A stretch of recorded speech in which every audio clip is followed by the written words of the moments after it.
Halo, assalamualaikum warahmatullahi wabarakatuh. Selamat datang kembali di Haryana Official. Mbak semuanya, gimana kabarnya ini hari? Semoga sehat selalu di perantauan, amin. Semoga mbak semuanya terhindar dari mara bahaya. Semoga mbak semuanya nih dipermudah segala urusan nih di negara sampean manapun bekerja, amin ya robbal alamin. Doa terbaik buat sampean semuanya, semoga dimanapun sampean berada, muga-muga sukses selalu mbak, bawa keberhasilan, dijauhkan dari bahaya di sekitar sampean mbak, amin ya robbal alamin. Nah mbak kali ini aku bakal membahas sebuah curhatan temennya kita iki mengenai kasus tersadapnya HP dia. Iki ono hubungannya sama majikan sama pekerjaan. Tapi sebelum kita bahas tentang masalah persadapan, iki ono dua informasi buat sampean semuanya untuk mengobati pengetahuan di negara Hong Kong. Semoga bermanfaat. Silakan tonton hanya di channel ini. Sebelum aku memulai pembahasannya, aku tak pakai topi dulu ya karena iki jegrik. Jadi kenapa sih Kak pakai topi di rumah? Ya karena kadangkala poniku kin jegrik mbak, jegrikin naik seperti ini. Jadi seperti ini kok poninya. Jadi karena mbak-mbak pasti menontonnya kan nggak enak nih, poni kok sampai kayak ngono toh Kak. Nah makanya aku kadangkala memakai topi ya mbak. Oke mbak-mbak, kita memulai kasusnya. Oke kan kawan, iki informasi yang pertama. Jadi Departemen Kesehatan Negara Hong Kong atau Badan Kesehatan Negara Hong Kong iki mengonfirmasikan sebanyak 79 orang terpapar penyakit yang ditimbulkan atau terinfeksi virus, yaitu virus Streptococcus grup B. Atau ini mbak tulisannya, silakan komentar kalau ucapanku yaitu Streptococcus iki salah mbak.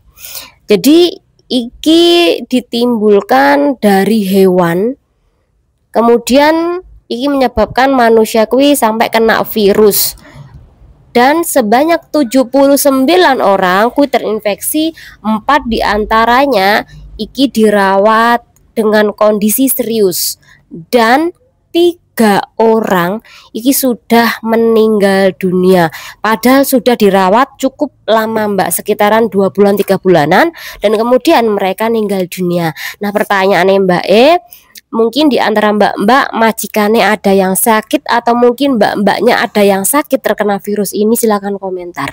Jadi virus ini ditimbulkan oleh ikan tawar. Ikan tawar ini mbak, ini biasanya digoreng atau disup. Jadi mungkin mbak-mbak iki ada informasi seperti ini, tapi ada juga mbak-mbak yang tidak paham, atau mungkin majikan Anda mau sowai sih beli ikan ini. Jadi ikan tawar seperti ini dapat menimbulkan penyakit dengan tipe B, yaitu Streptococcus tadi, sampai meninggal dunia pasien yang terpapar atau terinfeksi virus ini. Jadi iki diolah tidak matang, jadi setengah matang mbak. Biasanya karo sampai godok iwak atau setim iwak iki kadang-kala kan cuman 7 menit nih, takut nanti ikannya itu agak mengeras, jadi sampai godoknya cepet atau merebusnya cepet, akhirnya majikan sampean bisa terinfeksi. Ya karena kurang matang tadi, jadi dibutuhkan matang dulu. Ini informasi pertama. Semoga kawan-kawan lebih berhati-hati lagi. Informasi yang kedua kawan-kawan mengenai cuaca tanggal 15 Desember atau hari Minggu. Jadi 15 Desember atau hari Minggu ini cuacanya turun mbak, yaitu sekitaran 13 sampai dengan 16 derajat Celcius. Jadi silakan mbak-mbak yang libur jaga kesehatan ya. Oke, kita membahas kasus yang utama. Jadi cerita nih, ada salah satu mbak Indo yang kerja di negara Hong Kong, iki baru kerja di majikan tersebut. Nah, dia iki sudah memiliki HP mbak. Tetapi majikannya iki kemudian menanyakan kode pada HP yang masuk di tempat mbak iki. Dan Mbak E iki memberikan kode untuk majikan. Nah, setelah diberikan kode yang masuk tadi, jadi nomor kode. Setelah diberikan nomor kode, alhasil majikan kui udah beralih situ aja. Nah, Mbak iki menanyakan, C, apakah ketika kita memberikan nomor kode yang diminta oleh majikan, apakah HP kita itu tersadap? Jadi itu pertanyaannya Mbak. Jadi kita bahas nih. Jadi biasanya kalau majikan kui memang nggak ada kerjaan, kepoe besar, atau mungkin majikan ikui sering berada di grup-grup rumpi, yang dimana grup-grup rumpi kui kerasa nih jajanya sing memiliki TikTok, kemudian WA-an para sama pacare, kemudian nonton apa aja, scroll apa-apa saja di Google. Alhasil majikan iki bisa meniru majikan lain yang kepo tadi. Nah, ketika dia niru, akhirnya dia iki menginstal aplikasi di Play Store. Aplikasi biasanya kui untuk mensadap HP anak-anak jadi biasanya aplikasi apa sih buat nyadap anak iki?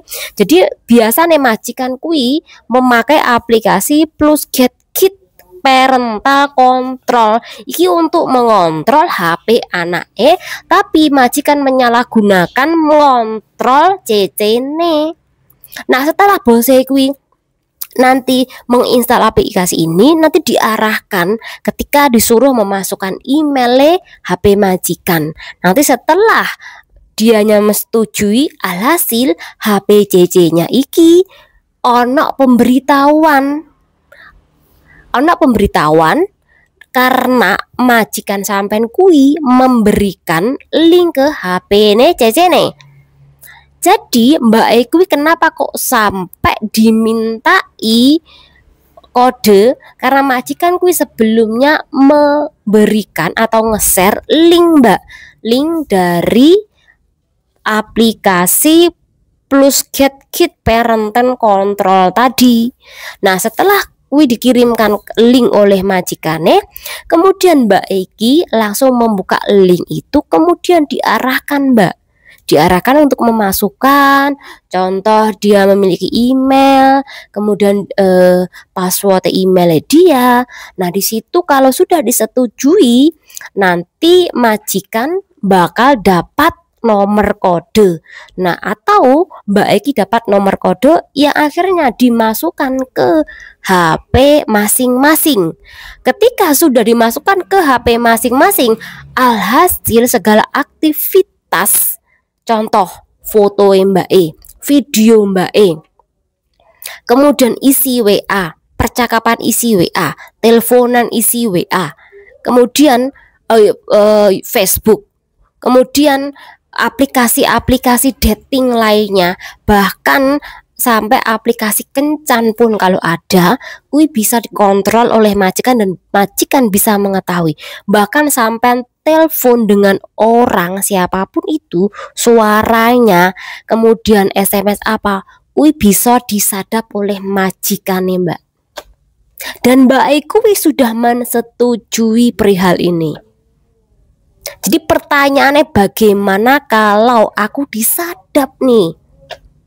Jadi Mbak Eki gimana? Pertama ganti yo HP, gampang kui, beliau HP satunya lagi. HP yang itu jangan dibuat aktivitas yang macam-macam. Tapi karena Mbak Eki baru bekerja di negara Hong Kong, dia nih nggak ada biaya kan untuk beli HP. Apa yang harus dilakukan? Maka ganti yo password. Ojo lali ganti yo pin kunci layar HP. Jadi penting banget yang namanya HP Anda tuh dikunci. HP layar Anda tuh dikunci. Entah itu kunci angka atau kunci galaksi. Itu terserah sampean. Intinya harus dikunci Mbak. Karena ketika sampean mengkuncinya, kuwi salah satu langkah untuk keamanan HP Anda. Nah, yang kedua, bagaimana sih Kak ganti yo email, ganti yo password email sampean. Kuwi saran saya, Mbak. Dan kemudian sekali lagi, kalau majikan meminta kode untuk memverifikasi, jangan kamu mau, jangan kamu menyerahkan, bahkan kamu jangan sampai memberikan HP-mu. Kalau majikan sampai memutuskan kontrak kerja gara-gara sampean menolak, maka sampean bisa melaporkan perkara ini ke imigrasi. Karena majikan wis sudah menginjak-injak privasi sampean, wis tidak boleh, Mbak. Wis melanggar ibaratnya undang-undang ITE kalau di Indonesia. Di Hong Kong pun juga ada undang-undang privasi PRT, wis juga ada, Mbak. Contoh majikan Anda ini menaruh kamera di kamar sampean dan kuwi menghadap tempat tidur sampean. Majikan tidak memberitahu sebelumnya, majikan bisa dituntut oleh sampean.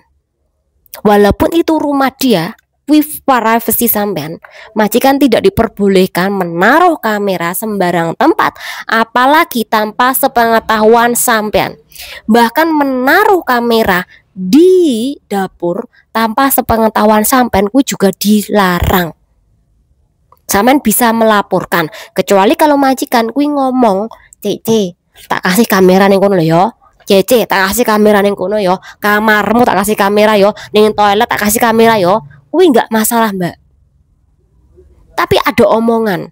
Tapi kalau enggak ada omongan, kuwi melanggar aturan. Jadi untuk kasus si adik kita ini sekali lagi tolakan. Tapi kalau sudah terlanjur, maka ganti yo email, HP, password HP. Kemudian pertama pokoknya dibersihkan HP sampean. Jadi HP ini sampean kuwi reseten ulang. Sampean paham kan carane ngereset piye? Lek nggak paham, delok ning Google. Jadi dibuang semuanya, Mbak. Aplikasi buangan dhisik. Dibersihkan semuanya, Mbak. Kalau sudah dibersihkan, baru sampean ganti email sama ganti password HP, kemudian layar kunci HP Anda. Ini penting ya, Mbak. Kemudian sampean jangan lupa juga mengaktifkan mode device care. Ini juga penting untuk keamanan HP sampean. Nah, lain kali untuk adik-adik semua yang bekerja di negara Hong Kong, Mbok Masio sampean tawani wifi majikanmu. Kalau majikanmu kui dirasa wong tukang kepo, mending tolak. Atau mungkin majikanmu kui pertamanya oke-oke, tapi usahakan sampean ada HP 2, HP satunya lagi khusus untuk nonton YouTube atau dan sebagainya. Tapi untuk aplikasi koyoto WA, kemudian Facebook, mending di HP satunya lagi.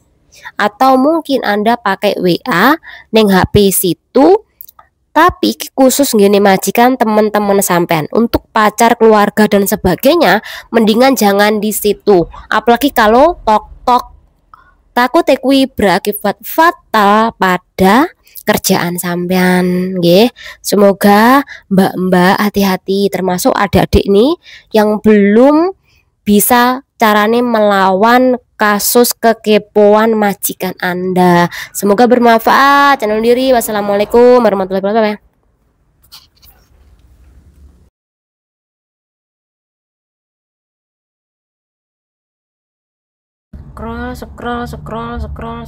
Scroll.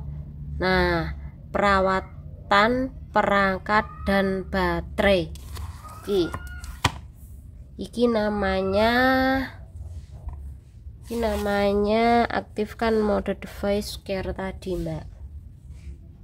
Jadi iki salah satu nih, mau kan udah tak optimalkan rek. Nanti ada pemberitahuan optimalkan kui ada 3 garis.